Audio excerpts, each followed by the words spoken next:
Raportimet që vijnë nga Milano, ku prokurorët po hetojnë pretendimet se turistë të pasur paguanin për të vrarë civil për sport në rrugën e snajperëve në Sarajev gjatë luftës viteve 1990, janë tronditëse vetëm për të huajt. Ajo që po del tani në dritë është po aq makabre sa edhe e dhimbshme për bosnjakët. Hyrje e siguruar përmes ndërmjetësve, pagesa sipas shënjestrës, fëmijët që kushtonin më shumë për të vrarë. Kjo histori ishte raportuar dhe dokumentuar nga mediat lokale dhe rajonale që në vitin 1995 dhe më vonë në librin e shkrimtarit bosnjak Haris Imamović, Vedran and the Fireman, dhe në dokumentarin e Milan Zupanić, Sarajevo Safari, 2022. Ajo që më shqetëson si një bosnjak, shkruan shkrimtari dhe gazetari Refik Hoxhić, nuk është vetëm të merri këtyre raportimeve, por kushtet që e bën të mundur këtë dhunë.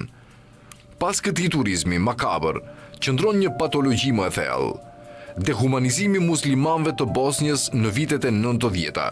Një proces që sot jehon në spektaklin modern të huajve që bashkohen me ushtrimin izraelite për të vrarë civil palestinez në Gaza pa asnjë pasojë.